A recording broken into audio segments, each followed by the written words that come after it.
Hello नमस्कार दोस्तों, आज की इस वीडियो में आपका बहुत बहुत स्वागत है। दोस्तों आज की इस वीडियो में हम बात करने वाले हैं साइंस में एक बहुत ही इंपॉर्टेंट टॉपिक, और लेसन नंबर 9 हमारा चल रहा था प्रकाश। ठीक है, इंग्लिश में लाइट बोलते हैं, आप सभी को पता है। ठीक है बच्चों, तो आज की इस वीडियो में हम बात करने वाले हैं बहुत इंपॉर्टेंट टॉपिक, और टॉपिक का नाम है बच्चों दर्पण सूत्र। क्या नाम है बच्चों? दर्पण सूत्र। ठीक है, तो वेरी इंपॉर्टेंट टॉपिक है, ध्यान से आपको समझना है। दर्पण सूत्र इंग्लिश में बोलते हैं बच्चों मिरर फॉर्मूला। क्या बोलते हैं? Mirror formula. मिरर फॉर्मूला इसको इंग्लिश में बोला जाता है बच्चों। ठीक है, तो आपको पूरे ध्यान से इसको समझना है, अच्छी तरह से पेशेंस के साथ बैठे रहना है, और एंड तक वीडियो को जरूर देखना है।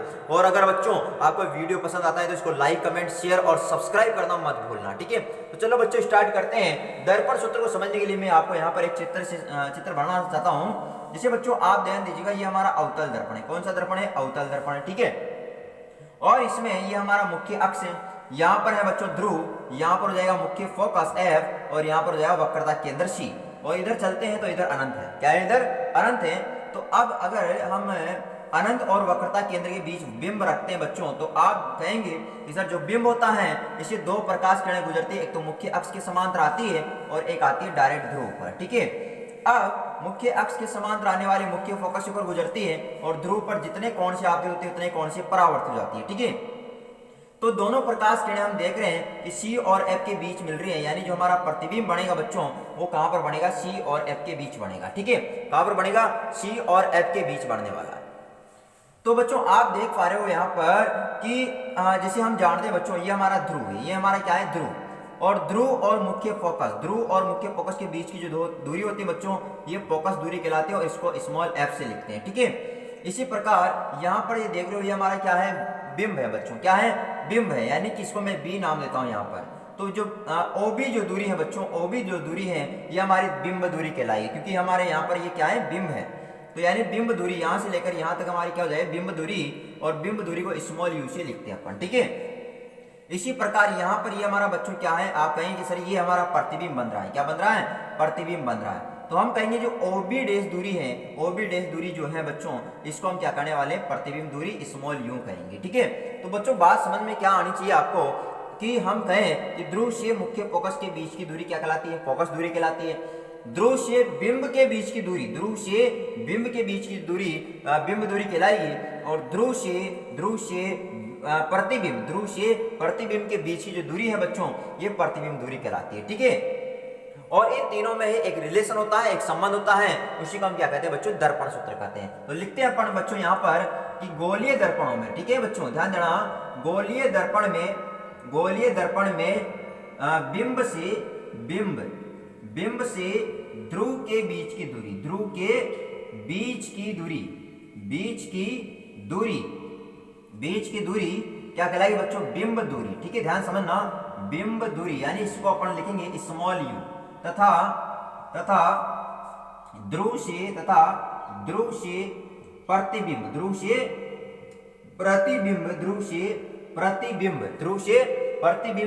के बीच की दूरी क्या कहलाएगी बच्चों?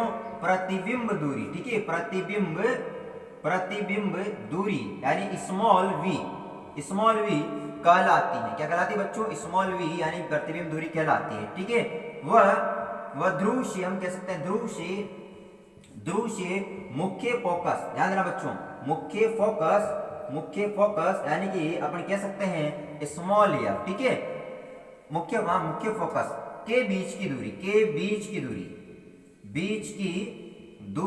क्या कहलाएगी बच्चों? फोकस दूरी। क्या कहलाती है? फोकस दूरी स्मॉल f कहलाती है। तो बच्चों ध्यान दीजिएगा, हमने लिखा यहाँ पर कि गोलीय दर्पण में बिंब से ध्रुव के बीच की दूरी, यानी कि ध्रुव और बिंब इसके बीच की जो दूरी है बच्चों, ये इसको हमने स्मॉल u लिखा, यानी कि स्मॉल u का मतलब है ये बिंब दूरी कहलाती है। इसके बाद हमने देखा कि ध्रुव से प्रतिबिंब, ये ध्रुव है और ये प्रतिबिंब बन रहा है। तो ध्रुव से प्रतिबिंब के बीच की जो दूरी है इसको प्रतिबिंब दूरी यानी स्मॉल u से लिखते हैं। किसे लिखेंगे बच्चों? स्मॉल u से लिखेंगे। और इसके बाद ध्रुव से मुख्य फोकस के बीच की जो दूरी है इसको फोकस दूरी यानी स्मॉल f अपन कहते हैं। तो हम कहेंगे बच्चों अतः हम कह सकते हैं कि बिंब दूरी यानी स्मॉल u, प्रतिबिंब दूरी है ना, प्रतिबिंब दूरी, इट मीन्स स्मॉल वी, व फोकस दूरी, फोकस दूरी यानी कि स्मॉल एफ में एक संबंध होता है। में क्या होता है? एक संबंध होता है, रिलेशन होता है बच्चों, ठीक है, संबंध होता है, उसे हम क्या कहने वाले हैं? उसे दर्पण सूत्र कहते हैं। उसे क्या कहेंगे? दर्पण सूत्र कहते हैं। उसे क्या कहेंगे बच्चों? उसे दर्पण सूत्र कहते हैं। बात समझ में आई आपको? तो हमने देखा बच्चों कि गोले दर्पण जो होते हैं इनमें बच्चों ध्रुव से बिंब के बीच की दूरी बिंब दूरी कहलाती है, ध्रुव से प्रतिबिंब के बीच की दूरी प्रतिबिंब दूरी कहलाती है, और ध्रुव से मुख्य फोकस के बीच की दूरी फोकस दूरी कहलाती है। तो इन तीनों में यानी कि बिंब दूरी, प्रतिबिंब दूरी और फोकस दूरी, इन तीनों में एक संबंध होता है। उसे हम क्या कहने वाले बच्चों? उसे हम कहते हैं दर्पण सूत्र कहते हैं। अब आप कहेंगे सर दर्पण सूत्र क्या होता है? तो बच्चों दर्पण सूत्र होता है हमारा 1/f। क्या होता है? 1/f बराबर 1/v प्लस 1/u। तो ये हमारा क्या है बच्चों? ये है हमारा दर्पण सूत्र। आपका क्वेश्चन आ जाए 1 नंबर में, दर्पण सूत्र क्या होता है? तो आप लिख सकते हो 1/f बराबर 1/v प्लस 1/u। तो ये हमारा दर्पण सूत्र है। और क्वेश्चन बनता है दर्पण सूत्र को समझाइए, तो आप इस प्रकार चित्र बना करके और इस प्रकार से पूरा आप समझा सकते हो। ठीक है बच्चों? तो आई होप बच्चों आपको दर्पण सूत्र समझ में आया होगा कि क्या होता है दर्पण सूत्र। तो हमने देखा कि बिंब दूरी, प्रतिबिंब दूरी और फोकस दूरी, बिंब दूरी, प्रतिबिंब दूरी और फोकस दूरी, इन तीनों में एक संबंध होता है, रिलेशन होता है। और रिलेशन क्या किस प्रकार से होता है बच्चों? 1/f बराबर 1/v प्लस 1/u, इस प्रकार से रिलेशन होता है। इसी को हम क्या कहने वाले हैं? दर्पण सूत्र कहते हैं। ठीक है, आई होप बच्चों आपको ये समझ में आया होगा। अब बच्चों हम इस दर्पण सूत्र, क्योंकि ये तो हमने डायरेक्ट देखा, ये तो क्या देखा बच्चों? डायरेक्ट देखा कि ये दर्पण सूत्र होता है, ठीक है। लेकिन हम इसका एक डेरिवेशन करने वाले हैं, इसको समझने वाले कि ये निकलता कैसे है, ये आता कैसे है। तो आपकी बोर्ड परीक्षा में पूछा जा सकता है कि दर्पण सूत्र का सत्यापन कीजिए, दर्पण सूत्र का सत्यापन कीजिए। तो इसके ऊपर हम एक ऐसे कह सकते हैं, इसका प्रोसेस करेंगे कि किस प्रकार से दर्पण सूत्र को प्राप्त किया जाता है। ठीक है, तो आई होप बच्चों आपको इतना तो समझ में आया होगा। आगे बढ़ते हैं और हम बात करेंगे अब दर्पण सूत्र के सत्यापन की। किसकी? दर्पण सूत्र के सत्यापन की।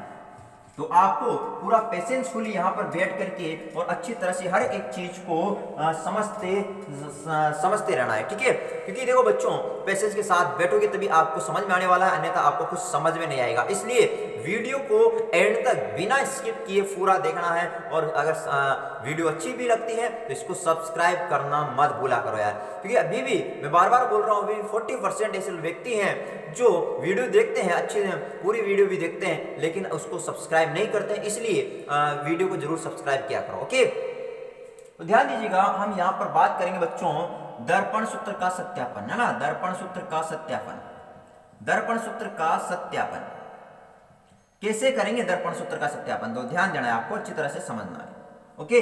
दर्पण सूत्र का सत्यापन कैसे, क्या दर्पण सूत्र क्या होता है? हमने देखा 1/f बराबर 1/v प्लस 1/u दर्पण सूत्र होता है।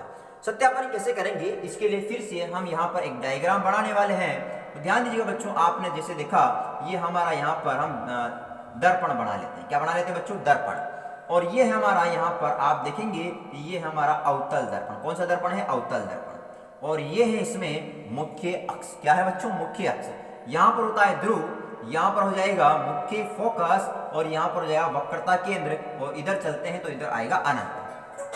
तो हम बिंब को रख रहे हैं बच्चों अनंत और वक्रता केंद्र के बीच। कहां पर रख रहे हैं? अनंत और वक्रता केंद्र के बीच। जब बिंब को रखते हैं तो इसे दो प्रकाश किरणें गुजरती है, एक तो मुख्य अक्ष के समांतर और एक डायरेक्ट ध्रुव पर। अब मुख्य अक्ष के समांतर आने वाली मुख्य फोकस से होकर गुजरती है, और ध्रुव पर जितने कोण से आप उतने कोण से परावर्तित होती हैं, ठीक है। और जो यहाँ पर ये दोनों मिल रही हैं परावर्तित किरणें, वहां पर प्रतिबिंब का निर्माण होता है। क्या होता है बच्चों? प्रतिबिंब का निर्माण होता है। तो अब ध्यान दीजिएगा बच्चों, इसमें हमने देखा था अभी थोड़ी देर पहले बताया था कि जैसे यहाँ पर नाम लेते हैं, यहाँ पर B नाम लेता हूँ, यहाँ पर मैं A नाम लेता हूँ, यहाँ पर नाम लेता है बच्चे, यहाँ पर नाम लेता हूँ B डैश, और यहाँ पर नाम लेता हूँ मैं, यहाँ पर नाम लेता हूँ A, और यहाँ पर नाम A डैश, और यहाँ पर नाम लेते हैं बच्चों B डैश नाम लेते हैं, और यहाँ पर C नाम देते हैं। क्या नाम दे दिया मैंने? यहाँ पर C नाम दे दिया बच्चों, ठीक है। ये हमने यहाँ पर C नाम दे दिया। तो अब आपको इसको अच्छी तरह से समझना है बच्चों। अब मुझे बताइए, जैसे AB हमारे पास क्या है? बिंब है। आप कहेंगे सर बिंब है, तो बिंब से और ध्रुव यानी O के बीच की दूरी क्या कहलाएगी? बिंब दूरी, जिसको स्मॉल u से लिखते हैं, अभी बताया। इसके बाद ए डेस बी डेस क्या है बच्चों, ए डेस बी डेस जो है ये हमारा बच्चों प्रतिबिंब है, और प्रतिबिंब और ध्रुव के बीच की जो दूरी है उसे प्रतिबिंब दूरी यानी स्मॉल यू हम लिखने वाले हैं। इसके बाद मुख्य फोकस एफ और ध्रुव के बीच की दूरी फोकस दूरी कहलाती है, इसको स्मॉल एफ से अपन लिखने वाले हैं। ठीक है, तो सबसे पहले जो भी हमारे पास है उसको हम लिखेंगे। तो बच्चों यहाँ पर हमें पता है कि जो हमारी बिंब दूरी है बच्चों, ध्यान देना, बिंब दूरी अच्छी तरह से आपको समझना है। बिंब दूरी जो है बच्चों वो क्या है, हम कहेंगे OB है। क्या है, OB बिंब दूरी है। और ये क्या है, इसको किससे लिखना अपन ने, U से लिखते हैं, बिंब दूरी को इस U से लिखते हैं। अच्छा बच्चों ध्यान देना, ये हमारे पास कौन सा दर्पण है, अवतल दर्पण। अब अवतल दर्पण है और हम ये जो बिंब है बच्चों, हम जानते हैं बिंब जो होता है हमेशा दर्पण की बाईं ओर होता है, और बाईं ओर मुख्य अक्ष के समांतर मापी गई दूरियां ऋणात्मक होती हैं और मुख्य अक्ष के समांतर माप रहे बच्चों, तो ये किस में आएगा, माइनस में। इसके बाद प्रतिबिंब दूरी की बात करते हैं बच्चों, प्रतिबिंब दूरी। ठीक है, प्रतिबिंब दूरी, और प्रतिबिंब दूरी जो है बच्चों यहाँ पर क्या है, आप देखेंगे OA डैश। ठीक है, OA डैश, और ये है बच्चों V। क्या है, V। तो अब देखो बच्चों आप बताइए, प्रतिबिंब जो है वो भी दर्पण के कहाँ बन रहा है, बाईं ओर बन रहा है, और बाईं ओर मुख्य अक्ष के समांतर जो दूरी है V, ये किस में आएगी बच्चों, माइनस में आएगी। ठीक है, इसके बाद फोकस दूरी, फोकस दूरी है जो बच्चों ध्यान दीजिएगा, फोकस दूरी यानी कि OF हम कह सकते हैं बच्चों, OF, और जो OF है इसको हम स्मॉल f से लिखेंगे, और स्मॉल f जो है बच्चों ये भी दर्पण के बाईं ओर है। और मैंने बताया भी था बच्चों आपको कार्तीय चिन्ह परिपाटी में अवतल दर्पण में, कि अवतल दर्पण में फोकस दूरी जो होती है हमेशा ऋणात्मक होगी, तो इसका मतलब ये कैसी आएगी बच्चों, ऋणात्मक आएगी। तो चिन्हों का विशेष ध्यान देना है। ठीक है, चिन्ह का विशेष ध्यान देना है आपको बच्चों यहाँ पर। ओके, तो इतना बात आपको समझ में आया होगा बच्चों। अब देखो यहाँ पर बच्चों हम यहाँ पर दो त्रिभुज लेकर के चलने वाले हैं। तो आप देखिए, एक त्रिभुज तो है बच्चों, आप गौर से देखिएगा, ये वाला त्रिभुज दिख रहा होगा आपको, मैं थोड़ा मोटा मोटा लाइन बना रहा हूं ताकि आपको समझ में आ जाए। एक तो ये वाला, यानी कि अगर मैं देखो बच्चों आप जानते हैं जैसे पृथ्वी क्या है, गोल है, लेकिन हमें ये समतल दिखाई देती है, क्यों, क्योंकि हम इसके एक छोटे से भाग पर रहते हैं। इसी प्रकार अगर हम इसको बहुत अल्प दूरी माने, यानी OC को हम कहें कि ये अल्प दूरी है, तो इस लाइन को हम एक बिल्कुल ऐसा सीधा मान सकते हैं, बिल्कुल ऐसा सीधा मान सकते हैं। ठीक है, तो इस प्रकार से हमारे पास यहाँ पर एक त्रिभुज बन गया। तो त्रिभुज कौन सा है बच्चों, हम कह सकते हैं COF। त्रिभुज कौन सा है, COF। तो हम यहाँ पर बात करें त्रिभुज COF व त्रिभुज, दूसरा त्रिभुज हम यहाँ पर लेंगे बच्चों, एक त्रिभुज तो हमने ये लिया, और दूसरा त्रिभुज ले रहे बच्चों हम ये वाला, ध्यान दीजिएगा, आपको समझ में आ रहा होगा शायद, ये वाला त्रिभुज ले रहे। ठीक है बच्चों, तो अब यहाँ पर त्रिभुज हो गया हमारे पास दूसरा A dash B dash F। पहला त्रिभुज कौन सा बता बच्चों, पहला त्रिभुज था COF, और दूसरा देखा हमने A dash B dash F, है ना, या ऐसे लिख सकते हैं B dash A dash F में। ठीक है, B dash A dash F, यानी दोनों त्रिभुजों में अगर अपन बात करें बच्चों ध्यान दीजिएगा, दोनों त्रिभुज यानी B dash A dash F त्रिभुज, यानी पहला त्रिभुज कौन सा हो गया, C और F, और दूसरा था बच्चों B dash A dash F। इन दोनों त्रिभुजों में अगर अपन बात करें तो यहाँ पर हम बात कर सकते हैं बच्चों कि आप देखो, यानी कि त्रिभुज COF में, COF में अगर मैं देखो, अगर मैं इसको सीधा लाइन मानता हूं तो यहाँ पर 90 डिग्री का एंगल बनेगा। कितना डिग्री का एंगल बनेगा, 90 डिग्री का एंगल बनेगा। तो मैं कह सकता हूं कि कोण COF बराबर होगा बच्चों कोण B dash A dash F, यानी ये वाला एंगल भी यहाँ पर कितना होगा, 90 डिग्री, बिल्कुल सीधा यहाँ पर मुख्य अक्ष के, क्योंकि जो प्रतिबिंब होता है मुख्य अक्ष से क्या होता है बच्चों, लंबवत होता है। तो यानी B dash A dash F, ये B dash A dash F, यानी कि ये दोनों कोण, यानी कि देखो बच्चों COF और B dash A dash F, ये भी 90 डिग्री का और ये भी 90 डिग्री का, दोनों कोण एंगल जो है 90 डिग्री के हैं। तो मैं लिख देता हूं 90 डिग्री के कोण। तो क्यों 90 डिग्री के हैं, क्योंकि हमने देखा कि ये बिल्कुल सीधा है और ये भी बिल्कुल सीधा यानी लंबवत है। दूसरा यहाँ पर बात करते हैं बच्चों कि अगर देखा जाए तो एक तो ये वाला कोण ध्यान से देखना, और दूसरा ये वाला कोण, ये वाला कोण बच्चों ध्यान देना, ये दोनों आपस में बराबर है। यानी ये वाला जो कोण है बच्चों, ये वाले कोण के बराबर, क्योंकि हम जानते हैं जब दो रेखाएं परिच्छेद करते हैं तो इनके इस प्रकार से जो एंगल बनते हैं ये बराबर होते हैं। यानी कोण एक कोण दो के बराबर होगा। क्यों, क्योंकि ये जो कोण होते हैं बच्चों, इनको हम बोलते हैं शीर्षाभिमुख कोण। क्या बोलते हैं बच्चों, शीर्षाभिमुख कोण बोलते हैं, और शीर्षाभिमुख कोण परस्पर क्या होते हैं, बराबर होते हैं। तो हम कहेंगे यहाँ पर ये जो कोण बच्चों क्या बोल सकते हो आप, CF हो ना, कोण CFO बराबर कोण B dash F A dash, B dash F A dash, यानी दोनों कोण यानी ये वाला कोण इस वाले कोण के बराबर है। क्यों है? शीर्षाभिमुख कोण। कौन से कोण बच्चों? शीर्षाभिमुख कोण, यानी दोनों कोण शीर्षाभिमुख कोण है। ठीक है, शीर्षाभिमुख कोण है, इसलिए दोनों कोण आपस में क्या हो गए? बराबर। अब बच्चों यदि किसी त्रिभुज के दो कोण बराबर हो तो दोनों त्रिभुज आपस में क्या होंगे? समरूप होंगे। क्या होंगे बच्चों? समरूप होते हैं। ठीक है, तो इतना आपको याद रखना है कि अगर मान लो किसी त्रिभुज में दो कोण बराबर हैं तो वो दोनों जो त्रिभुज है वो आपस में क्या होंगे? समरूप होंगे। ठीक है, तो ध्यान दीजिएगा बच्चों, यहाँ पर तो मैं कह सकता हूँ त्रिभुज ए समरूपता नियम से, ए समरूपता नियम से हम यहाँ पर कहेंगे कि जो त्रिभुज COF समरूप होगा त्रिभुज बी डेश ए डेश एफ के। अब ये समरूप क्या होता है बच्चों? वैसे क्लास 10th में जब प्रश्नावली 11 मैथ्स में प्रश्नावली 11 पढ़ोगे तो वहां पर आपको समरूपता अच्छी तरह समझाई जाएगी।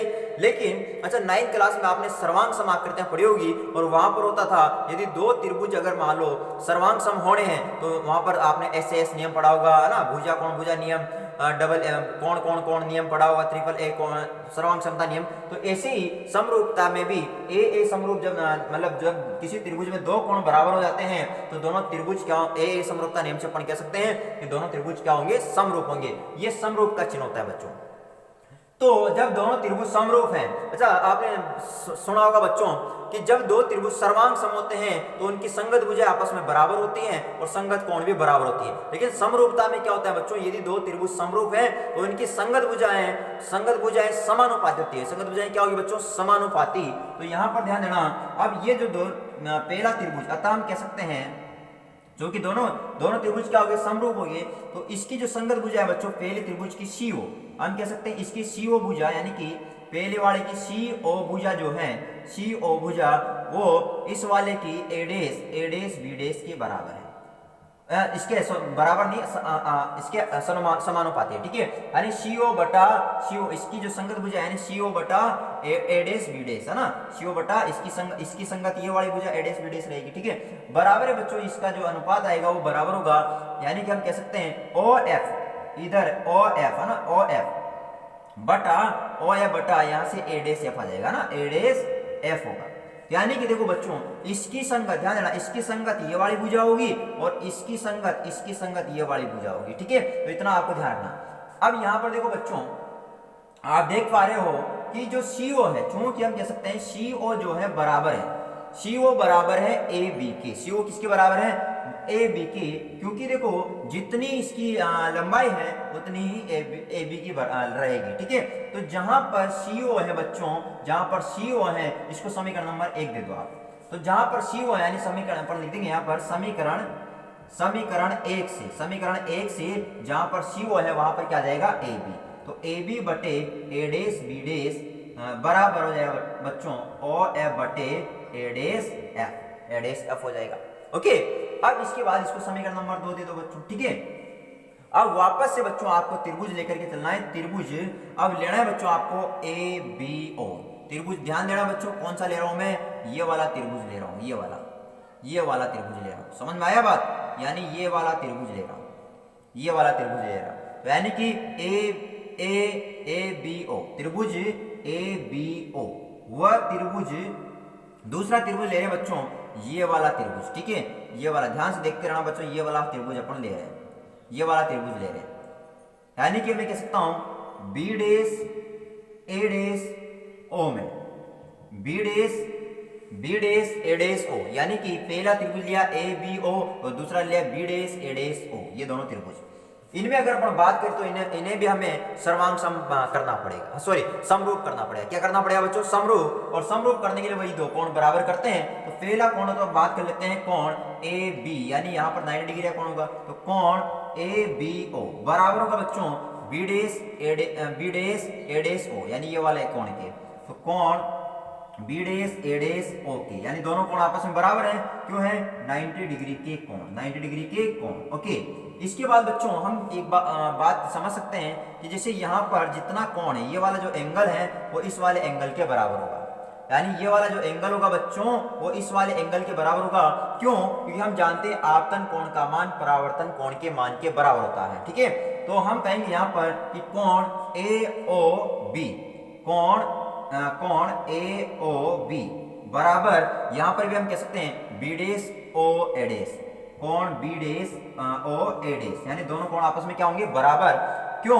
क्योंकि देखो कोण हम जानते हैं, यहाँ लिख देना बच्चों, चूंकि कोण I बराबर क्या होता है? कोण R, हम इतना जानते हैं, यानी आपतन कोण का मान किसके बराबर होता है? परावर्तन कोण के मान के बराबर होता है। तो यहाँ पर भी बच्चों दो कोण आपस में बराबर हैं, तो AA समरूपता नियम से, AA समरूपता नियम से हम कह सकते हैं, AA समरूपता नियम से कि AA समरूपता नियम से बच्चों क्या हो जाएगा?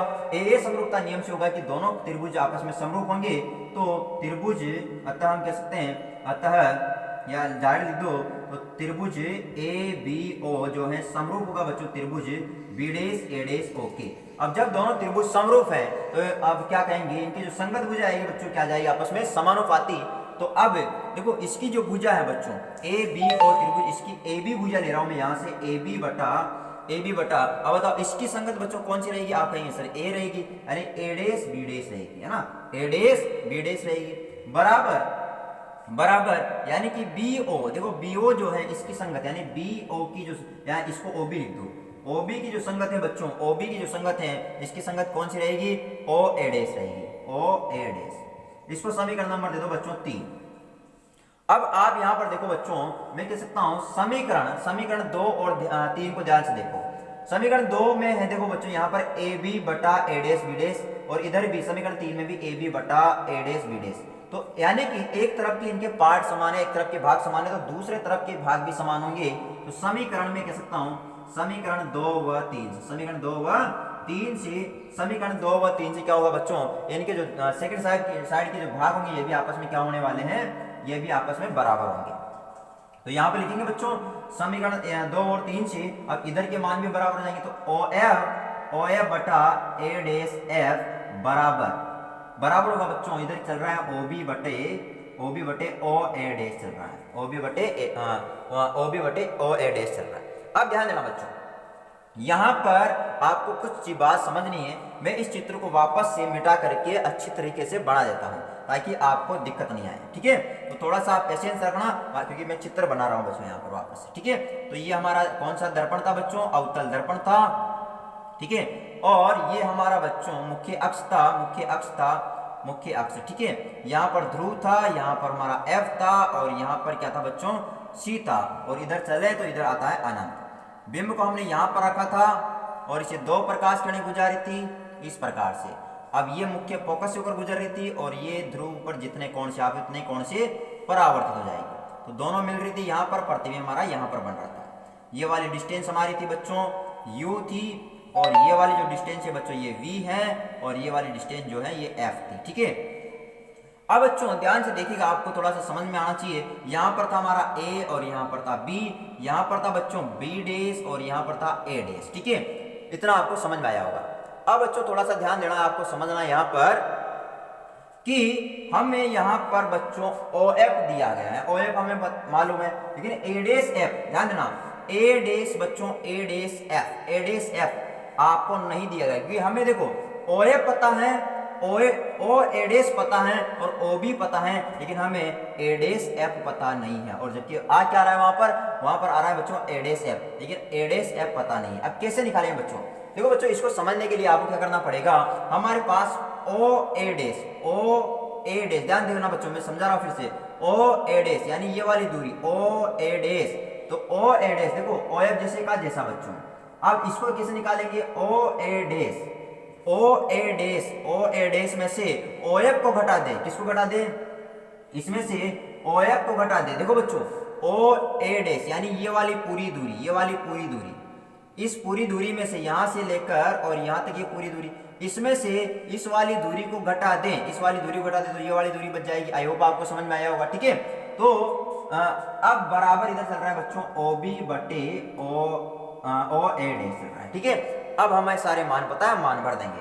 अब देखो OF का मान कितना है? आप कहेंगे सर -F है, बिल्कुल बहुत बढ़िया, बटे ओ ए डेस, अब ओ ए डेस का मान बताओ बच्चों, माइनस वी है, माइनस वी आ गया, फिर माइनस है सूत्र में, और यहाँ पर ओ एफ का जो मान है बच्चों माइनस है, तो इसको कोष्टक में लिखना है माइनस का एफ बराबर ओ बी का जो मान है बच्चों, ओ बी का मान है माइनस का यू बटे ओ ए डेस का मान बच्चों कितना है, माइनस का वी। ठीक है, थोड़ा हल करते हैं बच्चों इसको, तो ये ऊपर है माइनस एफ बटा माइनस वी और माइनस माइनस प्लस हो गया एफ बराबर माइनस, अब माइनस से माइनस कैंसिल हो जाएगा तो ये बच गया u बटे v। क्या बच गया, u बटे v बच गया। अब ध्यान देना बच्चों, यहाँ पर आपको समझना है कि यहाँ पर मैं इसको इधर गुणा कर रहा हूँ, इसको इधर, यानी कैची गुणा समझते हैं आप। ठीक है, तो कैची गुणा में इसको कर रहा हूँ, तो यानी कि v जो है f से गुणा होगा तो हो जाएगा बच्चों माइनस वी एफ। क्या हो जाएगा, माइनस वी एफ हो गया बराबर बच्चों ध्यान देना, ये u जो है ये गुणा होगा माइनस v प्लस एफ से। किससे गुणा हो जाएगा, माइनस v प्लस एफ से गुणा हो जाएगा। तो अब बच्चों इसको थोड़ा और समझना, माइनस वी एफ बराबर, अब u अंदर गुणा होगा minus V minus U V plus U F हो गया, प्लस यू एफ हो गया। अब यहाँ पर आपको सबसे बड़ी बात ध्यान देनी है, आपको यहाँ पर ध्यान देनी कि प्रत्येक पद में बच्चों, प्रत्येक पद में आपको u v f का प्रत्येक पद में u v f का भाग देना है। क्या करना है बच्चों, भाग देना है, किसमें, प्रत्येक पद में। ठीक है, तो ध्यान देना बच्चों, मैं भाग दे रहा हूं माइनस वी एफ बटे यू वी एफ बराबर माइनस यू वी बटे यू वी एफ और प्लस यू एफ बटे यू वी एफ। इतना समझ में आया बच्चों आपको। अब ध्यान देना बच्चों, यहां पर यू एफ से यू एफ कैंसिल हो गया, यू वी से यू वी कैंसिल हो गया और यू से यू कैंसिल हो गया, एफ से एफ कैंसिल हो गया। ठीक है, तो हमारे पास यहां पर बच गया माइनस एक बटे यू बराबर माइनस एक बटा एफ और प्लस एक बटा वी बच गया बच्चों। ठीक है, तो ध्यान समझना, एक और स्टेप में आप समझ जाओगे बच्चों कि ये जो माइनस का एक बटा एफ बराबर किधर है, इसको इधर भेजेंगे बच्चों बराबर की दूसरी तरफ, तो ये प्लस का होगा, और माइनस एक बटा यू को जब बराबर की उधर भेजेंगे तो प्लस का जाएगा। सूत्र बनेगा एक बटा एफ बराबर एक बटा वी प्लस एक बटा यू। तो ये हमारा बच्चों क्या गया, ये हमारा गया मिरर फॉर्मूला। क्या गया, मिरर फॉर्मूला यानी दर्पण सूत्र। ये से हमें दर्पण सूत्र को निकालना होगा बच्चों। ठीक है, तो आई होप बच्चों आपको दर्पण सूत्र अच्छी तरह से समझ में आया होगा, और अगर समझ में आया बच्चों तो इस वीडियो को लाइक तो बनता है, कमेंट अच्छे कर देना और शेयर कर देना अपने दोस्तों के साथ, और सब्सक्राइब करना मत भूलना ताकि आने वाली हर वीडियो का नोटिफिकेशन आपको सबसे पहले प्राप्त हो सके। Thank you, all the best.